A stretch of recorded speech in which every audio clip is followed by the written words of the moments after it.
It's Shel C from PaperOcotilloStudio.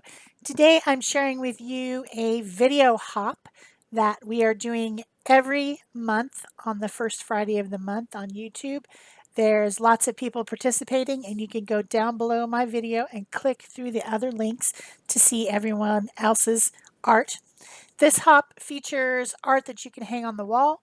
So I am doing a 8 by 10 wrapped canvas, starting out with some black gesso over the whole canvas. I wanted to make a night sky, so I started with a dark color. Also, I want to do some crackling, so I'm putting on this weathered wood medium from DecoArt to make a crackled looking surface.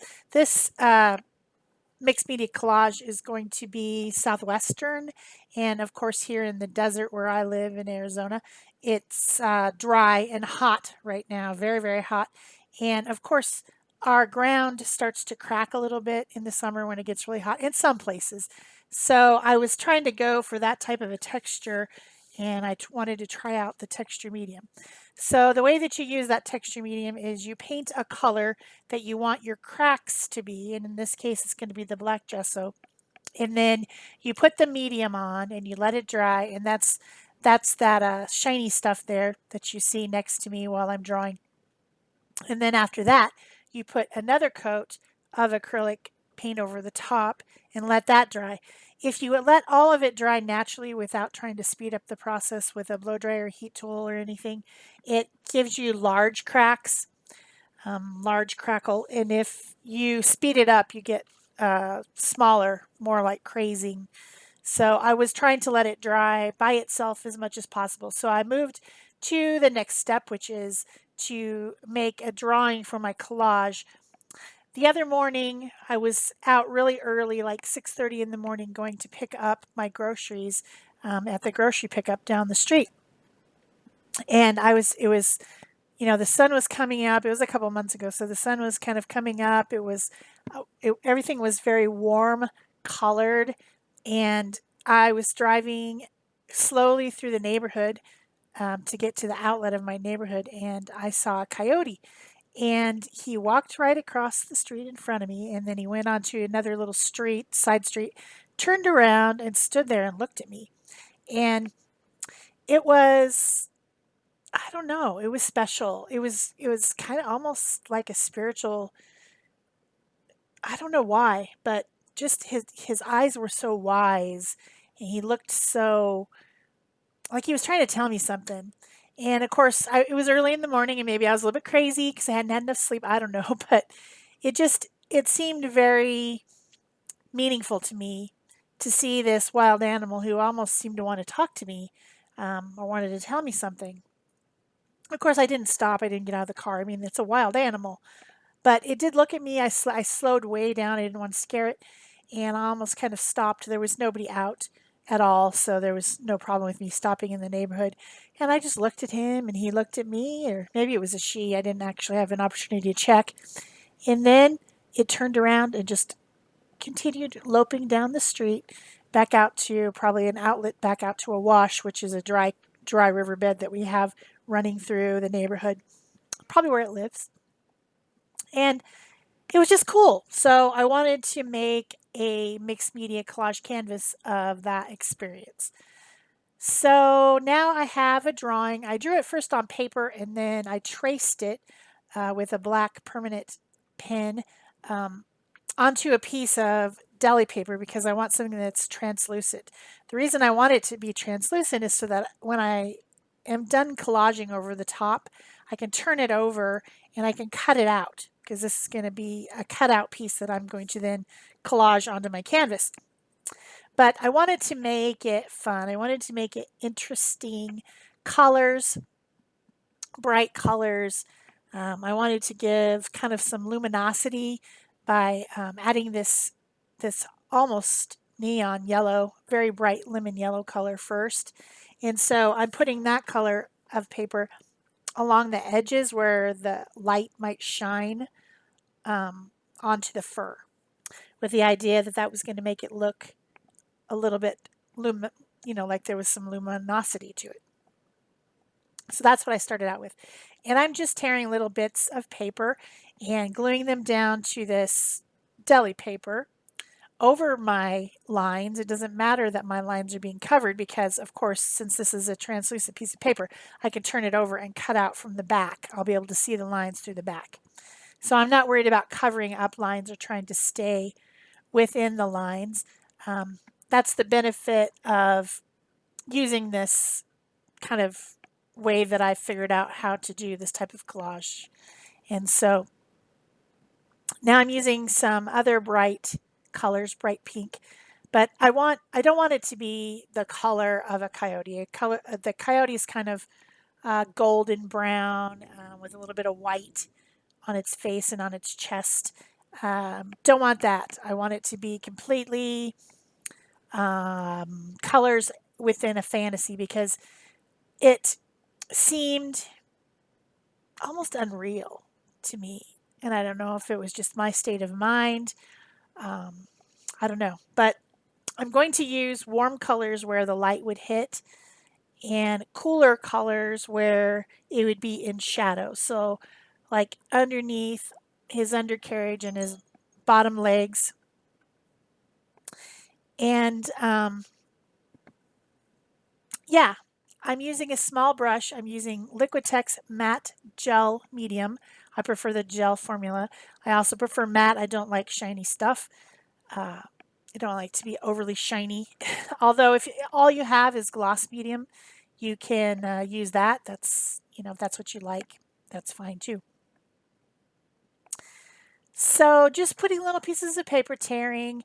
I have a concept of how it's going to look and where I want to put the colors, but I'm not thinking really, really hard about it. I'm not like fussing about exactly where I'm going to put that little piece of paper. I just have kind of an idea of what I'm going to do. So I've got some green, some turquoise, a lot of orange, some pink, some yellow. These to me are colors of the Southwest. I think anyone would agree. Definitely like turquoise and also, of course, any oranges and red brown type colors. We have a lot of clay and dirt and mountains that are those type of colors here in Arizona. So that's why I'm going with those colors and then using the lighter colors to show where the light would be or where the the white on the coyote would be. I got like that really light yellow there. Um, that would be like his chest where it's kind of fluffy and has some layers of fluff on his chest. So this is a lot of fun. This is what I do for fun. I had to go get some darker colors, I think. That's why there was a little break. I think I got up and went over to get some other color boxes. I have a lot of paper scraps. And when I mean a lot, I really, really, really mean a lot. And I have organized some of them. I tried to organize them into these little plastic boxes by color. So that thing on the left-hand side that's sticking out into the screen is one of the color boxes. And these are not something I bought. They're something that I've collected. My mom really enjoys these little tiny cinnamon rolls. She hasn't had them recently, but they're from our local store and they're just tiny cinnamon rolls. And they came in these boxes, and so she was saving these boxes for me, so I've had them for a while. But I also have a lot of other scraps that are in other things like file folders, plastic file folders with a tab. I have a couple different plastic bins on my desk where I just put scraps as I'm using them. Like if I have a little scrap that I want to use and I only use part of it, I put the rest of it into this little bin. And what I need to do desperately is go through all these pieces of paper, go through all of it, and organize it better. That would be great. I haven't even sorted them into my color boxes recently, and I just really need to do that because I keep collecting and making more and more and more papers and collage fodder, and then it's taking over. It's just taking over. The other day, I saw a picture of someone else. I think her name is Lisa, maybe, who does this style of collage, uses tiny little pieces of paper. And I follow her on Instagram, and she had a picture of a piece that she had done, and it was leaning up against this large bin that's probably like maybe the size of a shoebox or even larger, that was full of scraps of green, yeah, all kinds of little pieces of paper of green. And I thought to myself, sister, that's exactly my life right there in that picture. You know, I don't take pictures of the studio particularly. I take pictures of the art that I make. But if you were to see the craziness, the utter craziness of how much papers and little bits I have everywhere, you would think that I'm out of my cotton picking mind. So now I've put the next layer of color on that bottom part. I tried to do 2/3, 1/3, and I wanted to be a night sky, so I used a phthalo blue at the top, which of course gets darker because there's black gesso underneath. And then over the top of the other area, I mixed raw sienna, I think, or maybe burnt sienna, and that color called Sedona from Dina Wakley. It's like a orangey red color, which is really the color of the rocks in Sedona. Um, she has a color paint. Dina Wakley has a color paint made by Ranger that is that color. I mix those two together and put them over the top of that crackle medium, and you can see the cracks, right? It looks very crazed and cracked. And that's what I wanted on the bottom part. That's that's the dirt. That's the dirt of the Southwest. So then I'm using this little stencil from Stencil Products. Probably came with a club set. It's a 4x4 that has some different sized dots just to make some stars in the sky over the top of that dark blue with some titanium white. Using a little tiny brush to stencil with. And then I decided I want a horizon line. At first I thought it was going to be a painted horizon line. So I put down some painter's tape on there, and I painted it with white first because the color that I was going to use, which is a PBO iridescent paint, is translucent. So I wanted to lighten up that strip first. So I painted it with the white, and then I went over it with this, I think it's called yellow red, maybe, orange obviously, iridescent paint. And I was just going to leave this nice, clear, clean, nice looking horizon line, and that was my idea. And then I started to do the collage. This is a piece of a stenciled paper. It's a deli paper, so it's got some paint and some stencils on it to make something for my coyote to stand on, because I don't like it when things just float in the middle of art. It really bugs me. It's a thing. So then I decided, okay, time to pull this off so that I can put the rest of my collage on. And as you can see, the tape is pulling off the medium. It's not dry yet, that's why. But I figured that really bad part in the middle there could be covered by my coyote, so I wasn't too worried about that. And the line is not looking so clean and clear at all because it got all pulled apart, even though I used a heat tool. Sorry about my throat, guys. It's still allergy season here. It's rough. It just doesn't look the way I wanted it to look. So I end up changing my mind about what I'm going to do. I also wanted to put a little full moon in the sky. When I'm making this video is not when you're seeing it. It's very close to the blood moon, flower moon, super moon that's coming. So I wanted a full moon. It's supposed to be all three of those for this one. So when you're seeing this is actually a few weeks later than I made it, if that makes sense. I have to make these things for the hops in advance. So I decided to fix my weird icky line by adding some cliffs, red rock cliffs in the background, which actually I feel really improved the composition. I should have done that in the first place instead of worrying about that stupid line, because this is so much better. So much better. So that's another piece of that same paper that's down at the bottom, because that stencil has a lot of different types of pattern on it. It's got different lines and things. So it does have that more busy part on it, but it also has these other ones that are less crazy with like dots and lines and things. So just a different piece of it.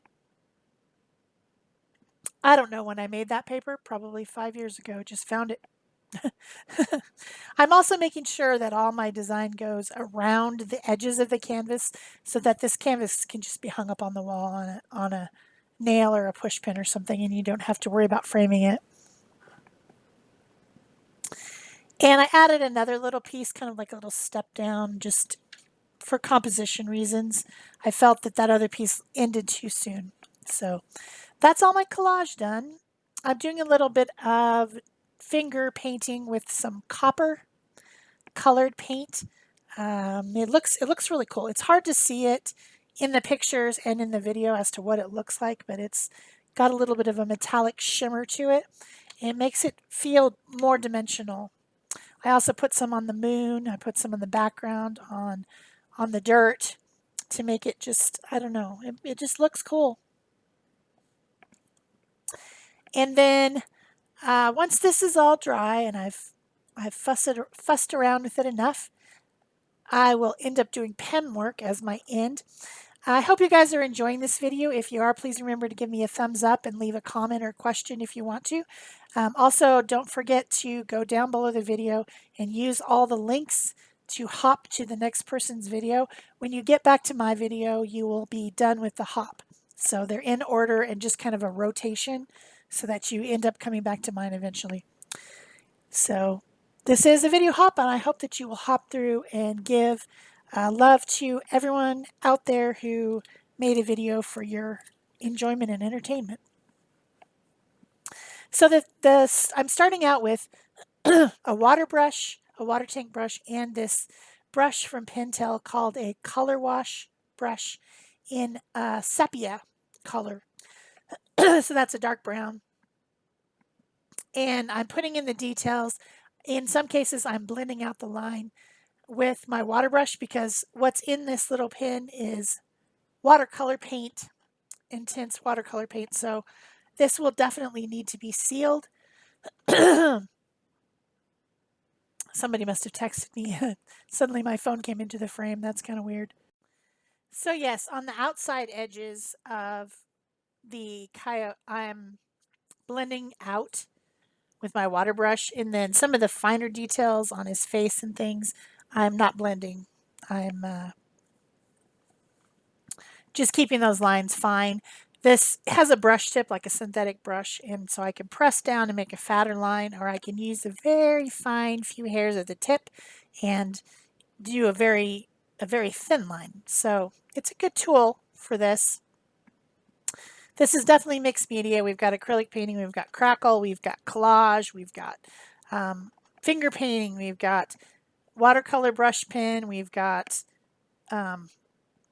eventually white acrylic paint pen that I'm going to use at the very end. Or actually, I think I used an off-white, a Titan Buff type color pen. I'm also going around the mountains, blending that out with the water to give like a little bit of a shadow.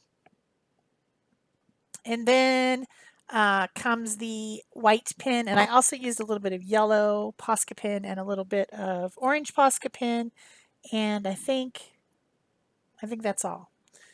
Just to give a little bit more detail and maybe fix a couple edges. Sometimes when you're tearing paper, depending on the different types of paper, you might get a white edge of your paper.